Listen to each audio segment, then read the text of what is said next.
we all know, because we've all been entrepreneurs, when your idea hits, there's nothing that's more exciting. There's no the adrenaline of being part of something, and every employee goes back and talks to their parents and their friends that they're part of something special and new and big, and that's what content does for us.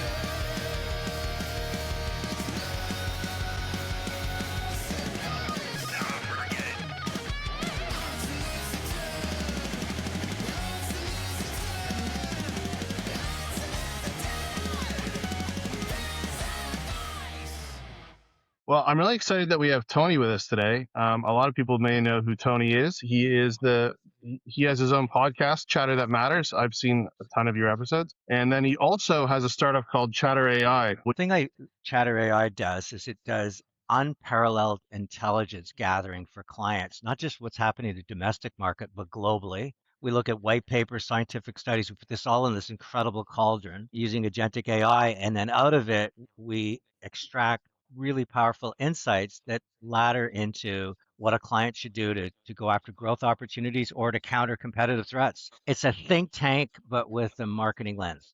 Tony, just out of curiosity, you're on agency 5 now? 4, is it? This would be 5. This would be our that's what I 5th. thought. Yeah. So Yeah. it's I've had a great run, and I was talking off camera to you that I started with slides. That's how old I am. Slide projectors, and I'm so fortunate to be around to see the beginning of computer graphics, then this thing called the internet, and email marketing and viral marketing and in-store marketing and holograms, and wave upon wave of change. And then I sold my agencies because I got to be 120 people, and I just didn't enjoy the complexity of it. And then podcasts came along, and I could do that on my own. I did that with Chatter That Matters. Then AI came along, and I said, I can't sit this one out. And I'm so glad I didn't, because I'm having more fun today harnessing the power of AI than any other time in my career. To me, it's almost addictive. I'm up at 5 in the morning, just dancing with this technology and enjoying every minute of it. Yeah, listen, I'm with you 100%. And I think that's a good jump up point, because we're going to harness a little of your intelligence today and some of your practical business advice as well.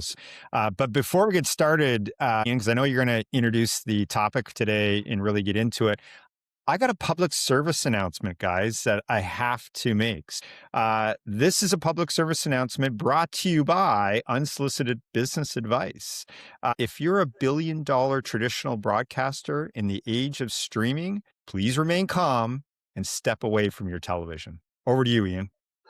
Nice. So that's right. Today we're talking about CBC, and it's all been inspired actually by a post that Tony put on LinkedIn related to the idea that CBC should really step back from broadcasting and become a content creator. And I thought that sounds like some unsolicited business advice that they should actually be listening to.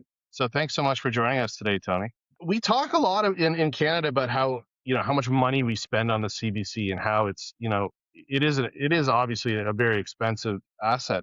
However, if we compare it to other countries like France, the UK, or Germany, we actually underspend per capita significantly, with our average per capita spend about $32, and the Western countries average around $78 per capita for national broadcasters. So we're not actually overspending in comparison to other like countries. But there's obviously been two really big positions on the CBC, and it can become a pretty hot topic. There's the defund stance, which the Conservatives and Pierre Poilievre specifically have come out fairly aggressively that the $1 billion plus we spend a year on the CBC should be cut. But then the defense stance comes really from the Liberals and NDP, arguing that CBC is essential infrastructure for national unity, local news, and Canadian culture. I'm going to jump right into looking at why there's different positions on the CBC. Partly it's that it skews quite a bit older. The average age of the CBC television viewer is now around over 60 years old, and the broadcaster has successfully retained seniors but failed to replace them. Canadians aged 18 to 34 represent less than 5% of the traditional broadcast audience, and they have effectively abandoned linear TV in general. And then digital fragmentation, while CBC Gem is growing, it captures a fraction of the attention share that things like YouTube, TikTok, and Netflix command. And obviously, we all know this, but the media landscape has changed significantly. It's no longer a case of CBC versus CTV or even the American networks. We're now competing with Disney, Netflix, and Amazon Prime. And I guess the question is, in its current incarnation, can CBC really afford to compete with those players without changing their strategy? The bull case, they're a trust anchor. They represent Canada, and it remains the most trusted news source in the country. It's a cultural glue. It's the only unified voice across all the way from St. John's to Tofino. And while the TV struggles, CBC Listen is a powerhouse actually. So their podcast is actually number one in Canada. And public broadcasting isn't a cost; it's an investment. Would be one argument. Every dollar of funding generates significant economic activity in the creative sector. The bear case, this demographic cliff that I mentioned earlier. The audience is literally dying out with less than 5% reach among 18 to 34s. And CBC has failed to build a bridge to the next generation of Canadians. Funding trap, $1.4 billion, is obviously a political lightning rod for taxpayers, yet it's a rounding error when we compare it to things like Netflix or Disney. A single episode of The Crown, by the way, costs more than an entire series on the CBC. The identity crisis by trying to be everything to everyone, TV, radio, digital, national, sports, news, it ends up being essentially nothing to anybody. And it's obviously a hot potato politically. CBC has become a partisan wedge issue. Survival depends on who wins the next election. You're not a public utility, you're a political football. And I think that is partly what made your advice here so interesting, Tony. Yeah, I think the one thing, just for our listeners and viewers, by the way, Tony, we get a lot of YouTube, even more so than listeners, which is pretty amazing. But I think just to kind of summarize your LinkedIn post, and I would encourage everybody to go and look up Tony on LinkedIn and take a look at the post. I mean, it felt like it was, I don't know if you had thought about this for a while, Tony, like in terms of, but it was really well framed. And it kind of, and again, I'm going to paraphrase this and probably butcher it a little bit. So please feel free to jump all over me. But it was kind of in three parts. One, you were really saying like, Canada or CBC should really reinvent itself and really become like a global superpower in content creation. That was one. The other one was really stop thinking like a broadcaster and start operating like a national IP engine. I love that. I think that is really smart. And the last point, which I think is incredibly important, and being involved in the tech sector for so many years, is like we have this world-class talent here in Canada, and we just continuously drains out of our country. Mainly goes to the US, obviously, for some obvious reasons, but it's going other places too. So how do we sort of stem that, right? So I think that was kind of framing up a little bit what your article was really sort of saying. I don't know if you want to add to that, or did I mess that up in any way? No, I think it was a great summary. I mean, I've always taken this position that there's a middle ground. And I think one of the biggest problems this country has now, I think Ian framed it so well, it's you're either left or right. And I think it's social media, I think it's political ambition that's herding us into these castles where you have to take a side.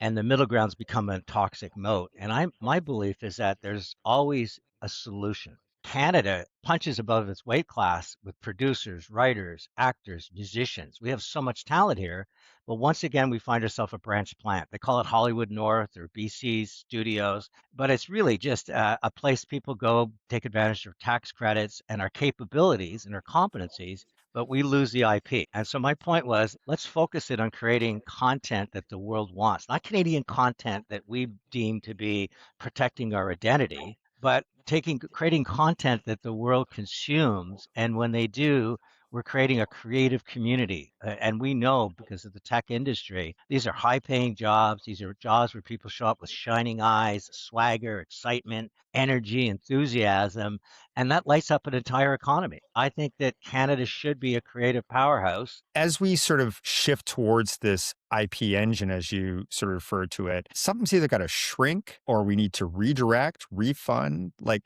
how does that work? Like, how do we actually do that funding shift, especially when you're talking about mandate versus money or commercialization of this? So how does that work? Like, how do we actually do that? That's a venture capital pool that we're going to use to see great Canadian IP. And we're going to have our CTVs and globals be obviously a storefront for it, but we're really going to be aiming at the Paramounts and the Craves and the Netflix and the Primes and populate the world because we don't we have the cloud nowadays. And if it's great content, and I'm not just talking about television, I want people to realize it's our music that gets Mm, repurposed. It's our video gaming. We're one of the leaders in video gaming. Yet again, mhm. the IP and ownership isn't with us. So doing a deal with Microsoft and co-ownership of the video gaming league. So it's all of this creative world that 1.4 billion can be go a very long way into seeding production with our tax dollar advantage as well. I think we can absolutely be a dominant, but the harsh answer is the talent within CBC and the talent that's outside of CBC can become re-energized and reimagined for the benefit of all taxpayers. Well said, Tony. I'm actually going to throw you another question, actually, maybe for both you guys. But I think what's really interesting, and you brought it up in your article on LinkedIn as well. And I know, Ian, you've looked into this as well. But BBC often gets sort of pointed to as like, look, they did it. They created BBC Studios. They became this commercial entity. They started, moving IP around the world and commercializing. I mean, there's some arguments to be that BBC's been around for a very long time. They have deep roots in a lot of other countries and places in the world as well. But is that the model? And I Well, know, Tony, I agree with you about it's not just about television, but I think BBC Studios goes much further than that as Well, it well. only goes back to 2017. Everybody talks about their success. I mean, this is a billion-dollar corporation. It doesn't use any of the money they get from the public. They have to fund these productions themselves. And they created BBC Studios. And then the next move in the chessboard was to create BBC Worldwide, which means I'm not going to just create the content, I'm going to be controlling how we distribute it. And the beautiful thing about it is they are so successful. I mean, 2.3 billion pounds in revenue in 2024, 225 million in profit that year. A big part of it is their franchises. Doctor Who, Baby Reindeer, Planet Earth, Blue Planet, Solar. Once you have these traction happening, the networks, the streaming networks, what else do you have for me? Bake Off, Dancing with the Stars, which is really their product called Strictly Come Dancing. They own this IP, so every time that show airs around the world, the same thing about Dragon's Den in Canada. We don't own that IP. We license it from Sony in Japan. That turnstile is moving for them each and every time because they were smart enough to create the original content. And I think that's all I'm saying is it's not like, oh my God, this is impossible. We've created Schitt's Creek. We've created Murdoch Mysteries. We've created a lot of great shows. We just don't own them. We surrender them after we finance them. And I think that's the mistake that we're making. And you guys in the tech industry, it's the mistake we're making with IP across the board is that we have this unbelievable innovation in this country, can't find the capital. We don't have that risk culture, so we go elsewhere and say, "Yeah, I'll finance you to the next level," but you're going to surrender the ownership to make it happen. And I'd love to just kind of jump on what Tony just talked about around kind of what I would call kind of maybe the real bottleneck in Canada, which is this risk capital problem we have. So I don't know, Ian, I know you and I have had many conversations about this, but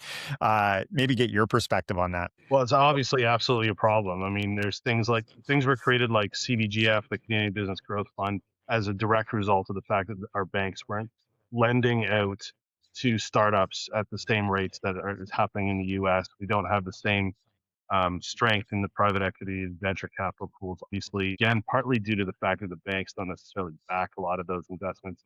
So it becomes a massive problem in Canada that, yeah, you're right. It touches everything. It doesn't just touch television. It touches tech. It touches pretty much every industry across the country. And we have what we do is have a lot of government subsidies for things or grants. I actually sit on a board of a company called Ontario Genomics, which allocates capital to companies that are doing research into DNA, but we don't have the follow on. And so even if we help at the very beginning with government grants, it gets tossed down to the US to then on it to the next level, which is exactly Tony's example with media. We park this with, and I believe it's still there, it's with like Heritage Canada. So, like that's not a group I would imagine that thinks about commercialization and IP. Maybe it's IP protection in some ways, but I think it's more cultural protection. So I also wonder too, where they just seem to park these things in the wrong place and spot. Like I'd almost argue it should be like in innovation or something to that effect. Anyway, I mean, Tony, that's please share. that's a great point. And the thing that I always, it's not CBC's job to create a great culture, or it's our economy's job. If we have a great economy, people are working, purposeful jobs, there's freedom, there's discretionary income. We explore Canada, we explore retail, we enjoy each other. It becomes a very positive economy, a positive energy. When we are in a situation where we're constantly boring on the backs of tomorrow just to pay for today, that's where culture collapses. So my argument is not so much do we need content to remind us of how good Canada was or to shine a light on a piece of Canada. No, we need content that says some of the best talent. You get The Weeknd or Bob Ezrin as a producer, David Foster, Christina Jennings as a television production person, BioWare, Ubisoft out of Montreal, and you start saying those video games were created here. That movie, that television series, the next Downton Abbey came out of Toronto. That's going to create a positive culture because you're going to have a lot of people involved with that and a lot of energy. And we all know, because we've all been entrepreneurs, when your idea hits, there's nothing that's more exciting. There's no the adrenaline of being part of something. And every employee goes back and talks to their parents and their friends that they're part of something special and new and big. And that's what content does for us. And we have so much talent here in this country, and we literally, what drives me crazy is a Hollywood production. Netflix signs on, it's produced in Canada, but it's owned elsewhere. Where I Yeah. think if we had these dollars and said to a Eugene Levy and his son, what would you do if we financed your production? What would you create? If we took the risk away, if you didn't have to spend the next 2 years begging for money, what would you produce? And start vetting this almost as our own Dragon's Den. Next thing you know, I think we'd have a slate of production that the world wants. We'd have the kind of writers that was it Taylor Jennings, I think, that did Yellowstone. He just signed with Paramount. We would have that kind of feeding of positivity and possibility, and that's to me, it goes beyond IP. It goes beyond. We are a winning country, and that's what makes a winning culture. Can I make a point there? I think Tony's 100% right, and I love what he said earlier. And I think we're being slightly nice about it, but the idea needs to be forward looking. And if we're only ever looking backwards, and everything becomes this dual purpose of it's not just entertainment, but it's also like trying to horseshoe in some kind of Canadiana that is manufactured based on our history. That's not entertaining. Not every show has to be a hockey playing Mountie who rides a maple syrup powered beaver. You know what Yeah. I mean? We can That was written by Ian, by the way. Yeah. He came up with that story. I It's didn't going to use be in any his. alphabet. I just came up with that. Uh, Drake, Ryan Reynolds, James Cameron, these people weren't producing, North of 60. And maybe that's a popular show. I'm probably picking on the wrong one. But the point is, just make it entertaining. Just focus on the talent and make it future looking and make people proud to be part of Canada now, not proud of Canada, 50 years ago. And I want to build on that. I mean, and we should talk. We should acknowledge heated rivalry in terms of what it's done. When you look at our population, you know how it test markets. Will this work in your country? Will this show work in Mumbai? We have a multicultural audience. We have the ability to bring people in and say, let's create our own version of Bollywood. But these are South Asians that have moved to Canada. Let's create this and bring it back so that they see it. Let's use our content to attract foreign investment. Let's do a show on Steve and Ian and the things that you're producing and send it around the world, and people go, this is a great place to build a business. This is a great place to be. And I think the Shopify stories. Let's start taking some of the great entrepreneurs that have come out of Canada, create content on it, and share it around the world with where there's a streaming appetite for business content, and have people say, man, you can make it happen in Canada. Change the psychology of this country. We're on our back feet. We're feeling defeated. We have to be left or right. And I think if we just turned around and said, to hell with both of them, let's be the common sense party in the middle that says, we're capable of doing this. And by the way, what we're talking about today in content, we could apply to agriculture, trading up the value chain. It could apply to, it's not just about hewers of wood and pumpers of oil. This is about how do we create a new economy for Canada that no longer needs to have scale. We don't need shipping lanes. We don't need 200 million people. We just need to access the cloud and establish our roots and to say that, that, and especially what's going on in America, I think there's an appetite for Western culture that has a Canadian stamp on it as well. Agreed. So this is all I'm saying, and it's everybody's, what I don't want people to read in the article. Oh, you got to hate on for CBC. No, it's a dying industry. Leave it to the remaining guys in the private sector, the remaining businesses in the private sector, and repurpose those funds to create the next industry. That's all I'm saying. And I know there's a lot of talent at CBC, and the ones that are talented are going to say, I love this idea. Tony, you've mentioned, and Ian, you have as well, like a number of organizations that have come out of companies, brands that have come out of Canada. We did a whole episode on Lululemon, and it was interesting when I was talking to people about, we were in Lisbon. I was talking to somebody about, we did this episode on Lululemon.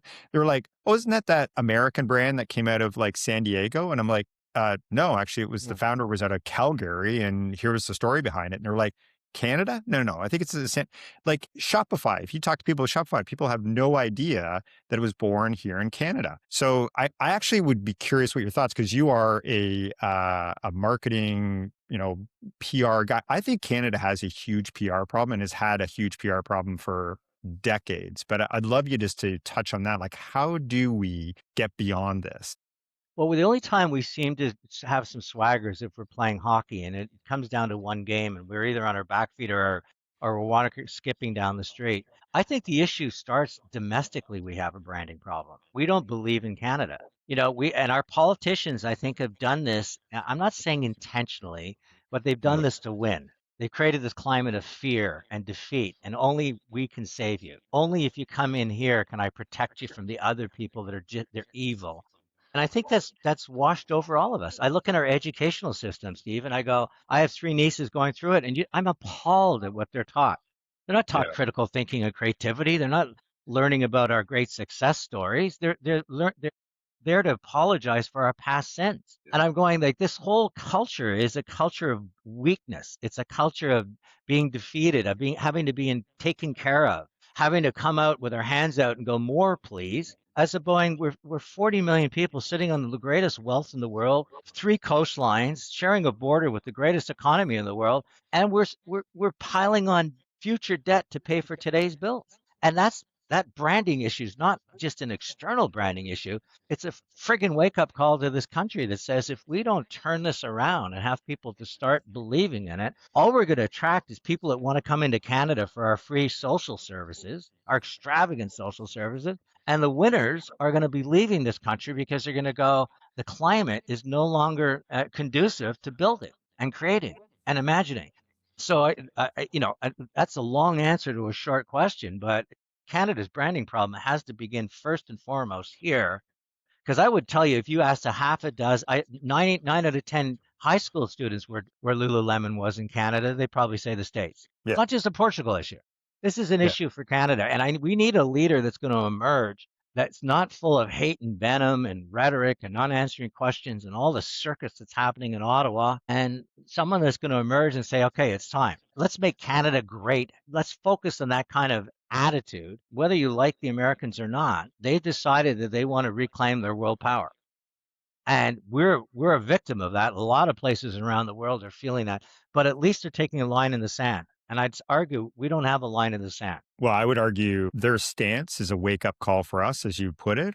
And I think that's exactly what's starting to happen. So we have no choice at this point in time. So Ian, I can see the wheels turning. I know maybe people that aren't watching this, but I can see Ian and the wheels are turning. You want to make a comment? No, I think Tony's 100% correct. I think it's that the media is going to play a central role in that rebranding.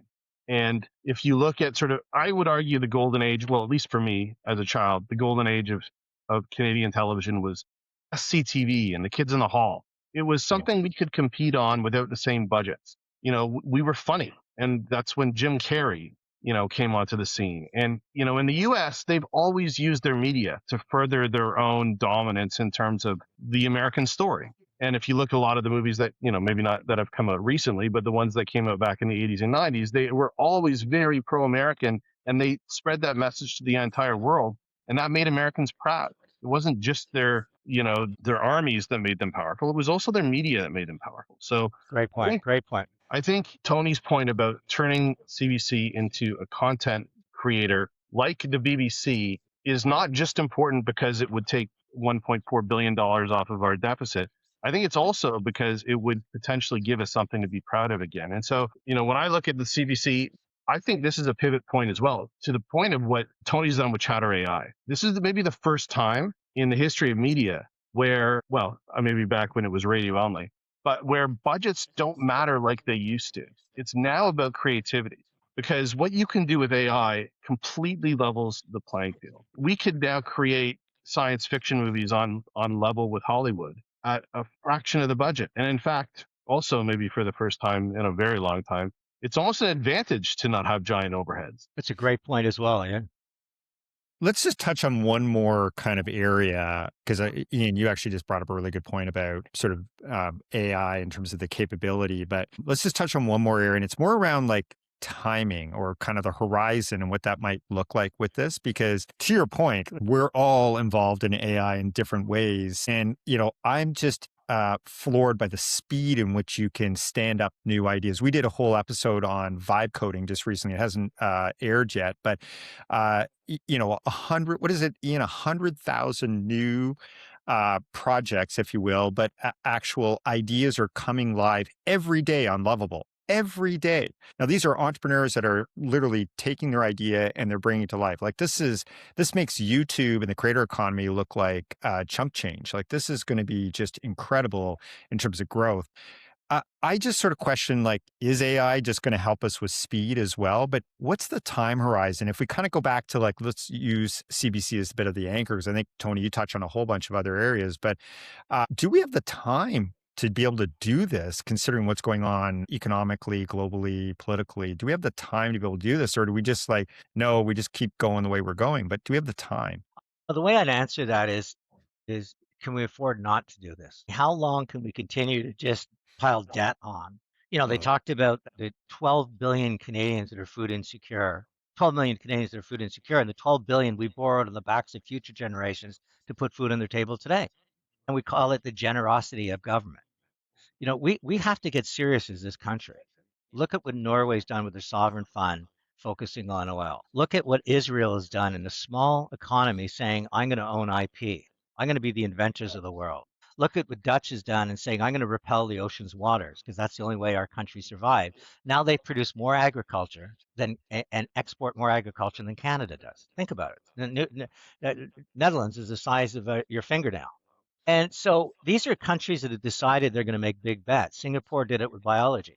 And they said, we're going to own biology. Next thing you know, the world's leaders in biology come into there. Stanford University becomes Silicon Valley. So it's not, we are just trying to be everything to everyone. And reality is we're not owning anything. If we're going to be in the uranium business, then we've got to own micro nuclear reactors. That's got to be our business. That's going to be how we take that upstream. We've got the fuel, and now we're going to talk about how to use that fuel. If we're going to be in rare minerals, we also got to be in the processing of it. If we're going to harvest our tar sands, we got to refine that oil.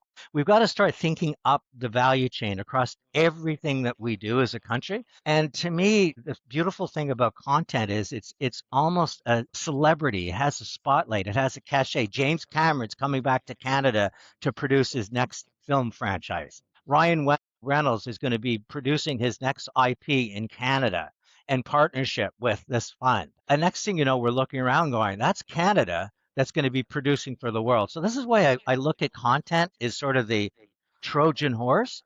But my belief in Canada is just doesn't begin and end with content. It's repurposing a lot of the stupid money we spend in areas that have very little value, that create no recurring revenue, no recurring tax base, and repurposing it with entrepreneurs. Like I went to Steve and Ian, I said, okay, you know what? We $5 million available.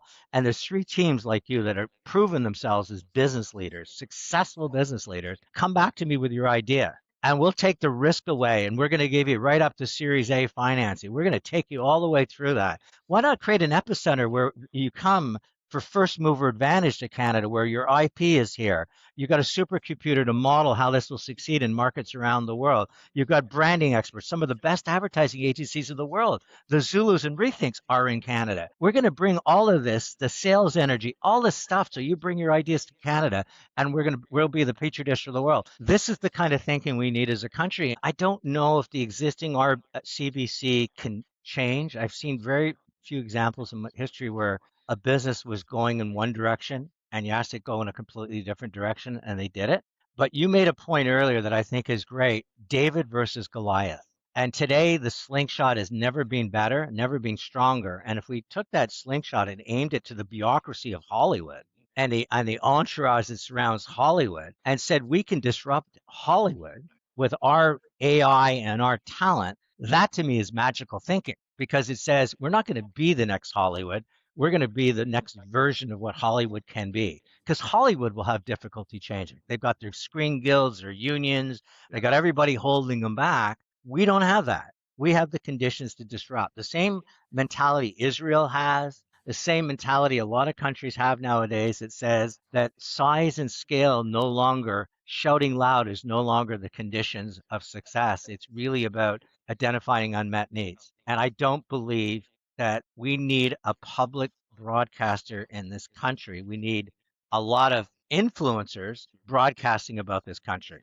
I need to know, I want to follow somebody that's a South Asian. I want to follow a Muslim that talks about what Muslim life is like in Canada, but I want to follow them who are authentic about it as opposed to broadcasters kind of making sure they're offending nobody and we're dotting all the I's and making sure every picture has a diverse audience and everything that turns authenticity into impossibility. That's not the role of public broadcasting has to come from citizen journalism to me in the future. So, Tony, you've provided a lot of great advice. I think even beyond just CBC and content, just things I think that Canada in general and the country should be thinking about. So thank you again for sharing all that. It's been fantastic. So, but we're going to go around the horn and provide one piece of advice. And I'm going to actually go first, then Tony, and then Ian, because Ian's actually going to close and sort of summarize things as well. But I actually said at the beginning, I didn't think I had a piece of advice, but listening to this great conversation, I think I do have a piece of advice. And I think it's a really simple one where it's like, instead of all this talent draining, we should make a big call to action to have the talent come back. And I think we've mentioned a whole bunch of people that, by the way, they use their voices strongly, like the Ryan Reynolds about Canada. I mean, I was very involved in the Canadian Marketing Association, and Ryan was, big advocate of that as well. But James Cameron was mentioned as well. But I think we need to bring this talent back here. And I think it's up to them to come back to the country. And I think it should be a huge call to action. And I think just on that other note that you brought up, Tony, as well, the people running CBC, and I'm not blaming, to your point. I think there's a lot of conditions that were set. I love how you put that, but they're not entrepreneurs. They're not entrepreneurs. I think a lot of the creative people that we just talked about, the Ryan Reynolds as an example, is a brilliant entrepreneur. He's a more brilliant entrepreneur than he is maybe even an actor. And he knows how to actually turn that into commercial opportunities. And I think that's what we need back in this country. But Tony, we're going to give you the stage to give a piece of advice, and then over to you, Ian. Yeah, I would frame it as our world has got to change from Canadian content to world content. And Canada doesn't have a talent deficit, it has an ownership deficit. Love it. Well said. Ian, take it Yeah. home. Yeah, I'd give them a mandate to actually be profitable. And you can't actually, I agree with Tony. It's almost impossible to turn around a company that big. But what you can do is you could grow some sprouts within it. So I think if you put a couple of incubators in the CBC and you said, this is an incubator that's going to focus on growing homegrown talent around comedy or science fiction or documentaries. And I'm going to focus on science fiction because I think that's something where Canada actually does have some really interesting talent. Nebula Award winners, Hugo Award winners, not just Margaret Atwood and The Handmaid's Tale. There's tons of great science fiction that comes out of Canada. And I think with the AI tools today, for the first time, we could really meaningfully compete there. I actually on my phone, I made a VO3 video, and I'll maybe add it to post, based on a book called Airborne, which is a Canadian science fiction author. And I put together an entire AI science fiction scene, 30 seconds from my phone. And that's with no experience. in any of that. I mean, this is what you can do now is unbelievable. And I think all we need is the creativity and the mandate. You know what? Like I know it was your last words, but you just said another thing that's so important. All the way through the content industry, entrepreneurs have taken IP and patents. So just the Hearst of the world, the filming of the world, the Technicolors of the world. James Cameron has so many patents on 3D production. And I think what you're just saying is an important thing as well, is what can we do in terms of software development that we can patent that arms these writers. So if I write the science fiction, guess what? I can put it out as a book and a film. Think Yeah. about that. I can Yeah, publish it at the love same it. time. Because I put words in the paper. What do you want as a film? Do you want a podcast? Do you want an animated series? Do you want posters? Do you want t-shirts done? We have the software that allows you to do all of that. I wouldn't mind owning a piece of that company. Yeah, and we've got some great AI companies in Canada. We've got Cohere. We've got there's a company I looked at a while ago, AltaML, out of Alberta. We have some fantastic, 2044. 2024 slate. 24. Sorry, You gotta 2044. do Obviously, a better 2024. job promoting your wingman, for God's Promoting sake. yourself. Yeah. But the point is, we absolutely. I think there's a huge opportunity there, and I think it would be really exciting. And you know what? One last point there. Do you know that the first instant replay actually was on Hockey Night in Canada? That was the first time anybody did an instant replay, was an episode of Hockey Night in Canada. So we have the creativity to do it. Absolutely. We solved the world's problems today. Every episode, Tony. Every Yeah, episode, we I know. solve all of the world's problems. That's amazing. Well, your podcast is doing so well. Thanks so much, Listen, Tony. great to be with you too. Glad Yeah. to see your world travels are over and you're back in Canada producing content. Yeah, exactly. I had to get the last word in, right? All right. Gentlemen, that was great. Thank you very much, Tony.